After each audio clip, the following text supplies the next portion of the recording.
Selamat berjumpa kembali. Pada kali ini masih akan membahas mengenai sistem politik di Indonesia.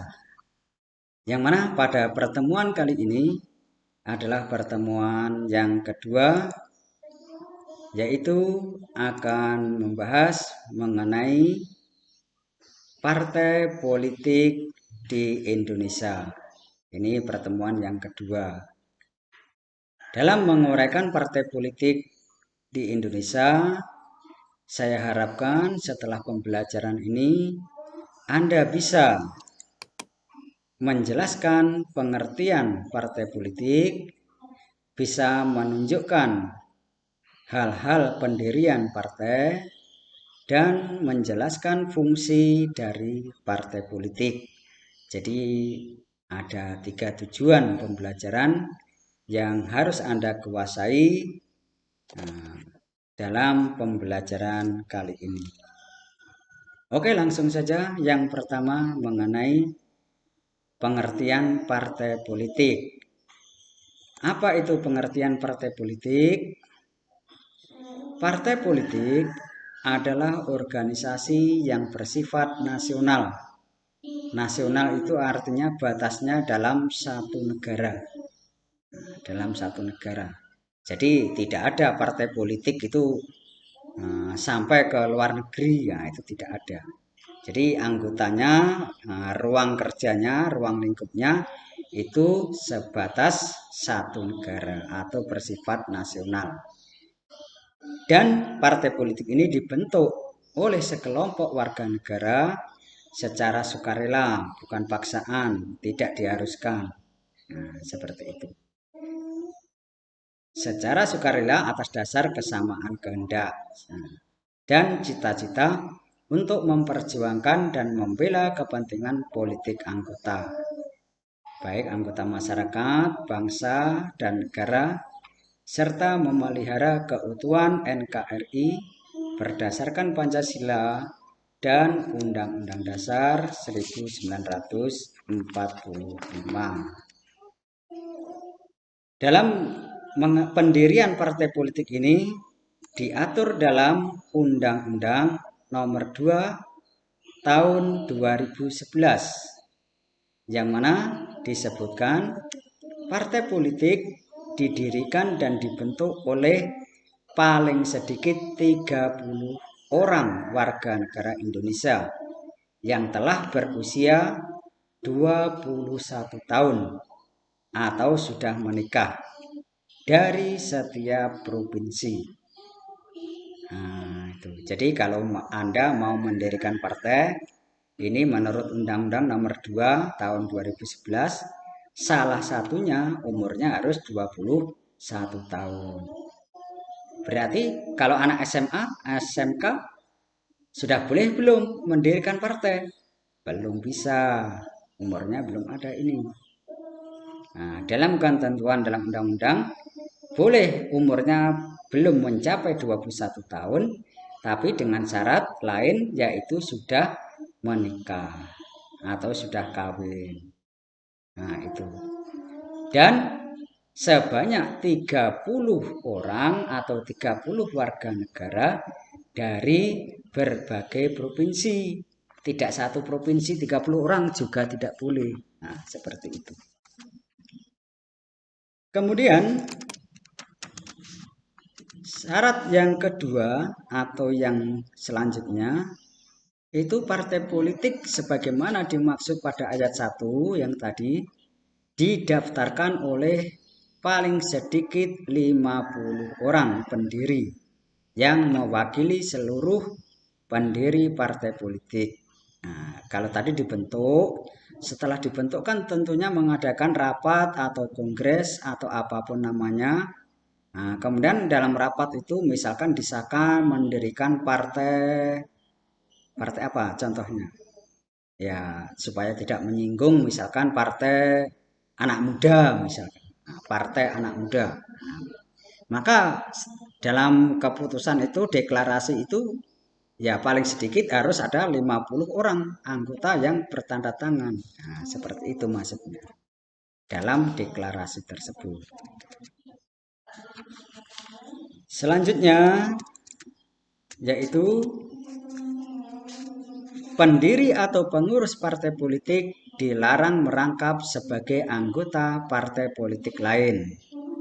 Ya tentunya kalau tadi sudah deklarasi dalam satu partai anak muda ya nggak boleh jadi bergabung ke partai sebelahnya, partai anak tua, nggak boleh. Jadi satu pengurus ini atau pendiri ini memang harus benar mengikut atau masuk ke satu partai politik. Selanjutnya, pendirian dan pembentukan partai politik sebagaimana dimaksud pada ayat 1 yang tadi itu harus menyertakan 30% keterwakilan perempuan. Kalau tadi harus didirikan oleh 30 pendiri, 30 orang. Nah, 30 orang itu 30%-nya harus perempuan. Berarti kalau 30% dari 30 ya harus kurang lebihnya 10 orang itu perempuan. Itu menurut Undang-Undang Nomor 2 Tahun 2011. Nah, seperti itu. Selanjutnya, sebagaimana pendirian partai tadi, akta notaris sebagaimana dimaksud pada ayat 1A harus memuat AD dan ART serta kepengurusan partai politik di tingkat pusat. Apa itu AD ART? Nah, itu. Jadi ini kita pahami, siapa tahu nanti, bukan sekarang, kalau sekarang kan nggak boleh tadi. Nah, nanti kalau Anda memenuhi syarat mau mendirikan partai, nah Anda tahu ini syarat-syarat pendiriannya. Yaitu selain mendeklarasikan nama partai, nah Anda pendiri partai tadi juga harus menyusun ini AD dan ART. Maksudnya apa itu? AD itu adalah anggaran dasar dan ART anggaran rumah tangga. Anggaran dasar itu artinya suatu kesepakatan yang bersifat mendasar, misalnya itu mengenai nama partai atau bidang tugas daripada satu partai, nah, itu ada di anggaran dasar. Kalau anggaran rumah tangga itu yang kedua itu biasanya mengenai tata cara keanggotaan maupun bagaimana partai atau organisasi tersebut bisa berjalan dengan baik. Apakah itu biaya, apakah itu santunan atau kegiatan dan lain sebagainya. Selanjutnya yaitu Undang-Undang Nomor 2 Tahun 2011 masih tetap yaitu dimuat dalam pasal 3 ayat 2B yaitu mengenai nama, lambang atau tanda gambar yang tidak mempunyai persamaan pada pokoknya atau intinya atau keseluruhan dengan nama atau lambang atau tanda gambar yang telah dipakai secara sah oleh partai politik lain sesuai dengan peraturan perundang-undangan.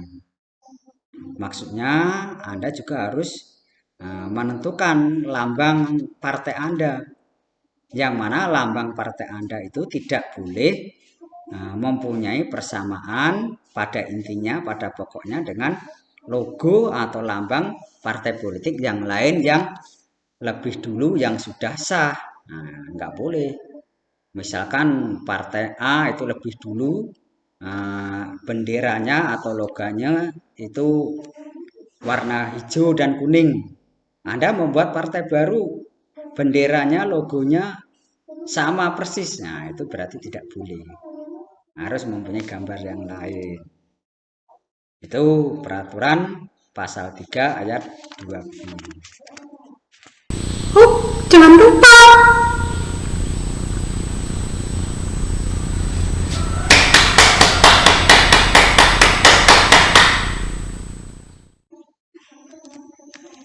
Ya, selanjutnya akan kita bahas mengenai fungsi partai politik.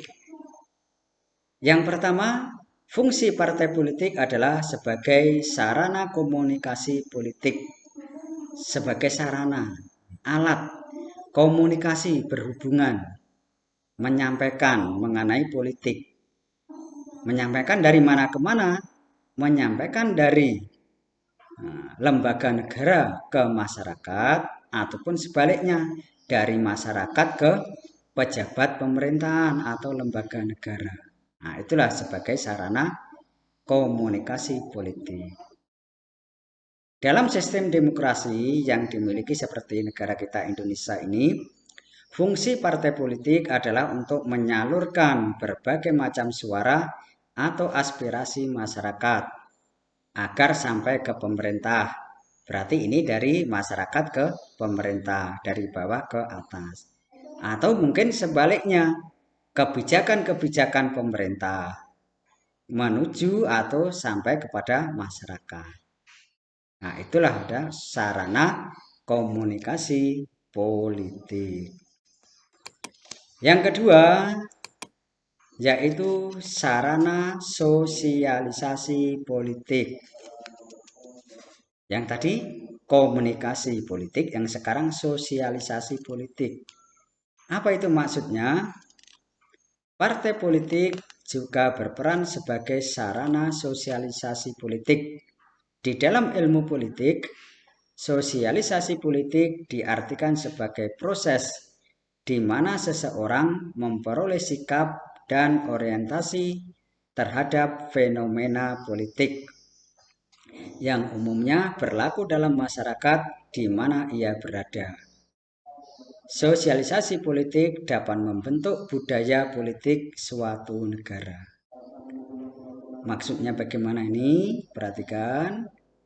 Yang dikatakan sosialisasi itu adalah suatu proses. Jadi kalau suatu proses itu artinya pelaksanaan itu belum jadi seutuhnya, masih proses. Itu yang dikatakan sosialisasi. Sebagai sarana, berarti sebagai alat untuk proses. Proses apa? Ya ini tadi, proses politik. Jadi partai politik itu merupakan alat untuk proses politik. Nah, untuk proses politik itu apa? Nah, diartikan di sini adalah merupakan proses di mana seseorang memperoleh sikap dan orientasi terhadap fenomena politik. Nah, itulah yang dikatakan sarana sosialisasi politik. Oke, fungsi partai politik yang selanjutnya, yang ketiga adalah sarana rekrutmen politik. Rekrut, merekrut, merangkul, mengambil. Nah, jadi apa ini fungsi partai politik dalam hal ini? Fungsi partai politik lainnya, maksudnya dalam hal ini, adalah sebagai wadah untuk menampung dan menyeleksi kader-kader politik yang nantinya akan meneruskan kepemimpinan suatu pemerintahan dengan jabatan tertentu. Nah, ini adalah salah satu fungsi partai politik. Sebagai contoh, itu kalau di negara kita yang dekat aja itu Bapak Presiden Insinyur Joko Widodo misalkan. Mereka pertama itu lewat mana? Ya lewat di sini partai politik. Lewat partai politik. Karena mereka mempunyai keahlian, mempunyai dedikasi yang tinggi, akhirnya oleh partai itu diajukan untuk menjabat atau diusulkan untuk menjabat pucuk pimpinan negara, yaitu jadikan presiden. Nah, maka di sini selain mereka mengambil dari sosok dari Jokowi tadi, mereka juga menyeleksi kader-kadernya untuk meneruskan kepemimpinan. Nah, itu maksudnya dari rekrutmen politik ini. Selanjutnya yaitu sarana pengatur konflik. Maksudnya bagaimana sarana pengatur konflik? Dalam suatu negara demokrasi seperti Indonesia, perbedaan pendapat tentunya menjadi hal yang wajar. Karena di sini kita maklum ragam suku, etnis, budaya, status sosial, dan lain-lain tentunya tidak jarang akan menimbulkan berbagai permasalahan yang dapat mengancam persatuan bangsa. Maka dari itu, partai politik dituntut untuk dapat mengatasi masalah-masalah tersebut, minimal dapat meredakan yang menjadi penengah antara pihak yang bertikai.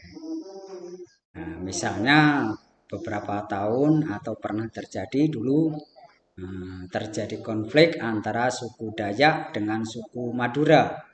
Nah, itu yang mendamaikan siapa? Kalau negara mereka nggak percaya, maka siapa?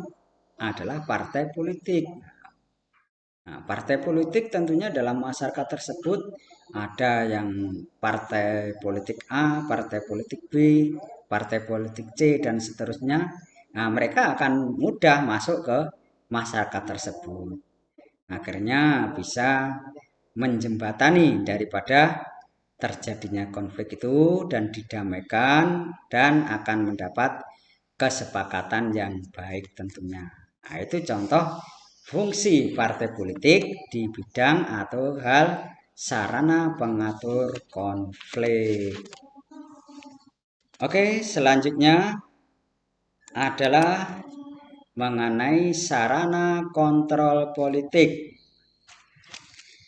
Fungsi partai politik di negara demokrasi seperti ini adalah untuk membantu, mengingatkan, dan meluruskan kebijakan-kebijakan pemerintah.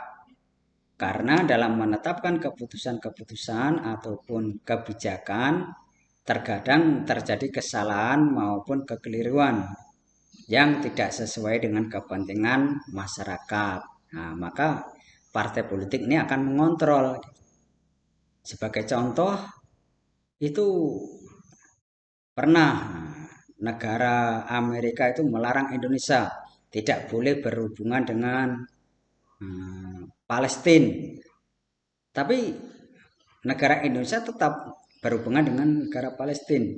Nah, bagus apa enggak? Nah, itu adalah partai politik akan mengontrol bagaimana sih tingkah daripada pejabat negara. Nah, misalkan seperti itu. Mereka akan mengontrol daripada tingkah atau tindakan pejabat negara. Selanjutnya, fungsi partai politik yang terakhir adalah sebagai sarana partisipasi politik.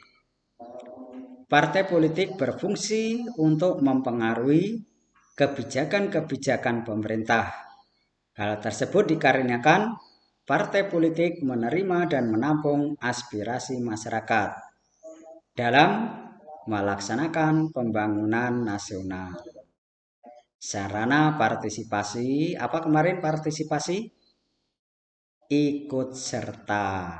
Nah, jadi keikutsertaan antara masyarakat mengenai kebijakan politik gitu. Misalkan itu pemerintah Indonesia mau membuat atau mau mengalihkan ibu kota dari Jakarta ke Kalimantan misalkan. Nah, itu kalau rakyat atau masyarakatnya tidak setuju, bagaimana caranya? Ya, masyarakat itu melapor ke partai politik. Nanti partai politik akan disampaikan ke pemerintahan atau pejabat negara. Nah, itu caranya. Yang mana itu adalah fungsi atau kegunaan partai politik, ya bidang sarana partisipasi politik. Ya, mungkin sampai di sini kita menguraikan panjang lebar mengenai partai politik di Indonesia, baik dalam pendiriannya maupun fungsi atau kegunaannya. Kurang lebihnya saya juga manusia biasa, banyak kurang lebihnya, dan seandainya salah, saya mohon maaf yang sebesar-besarnya.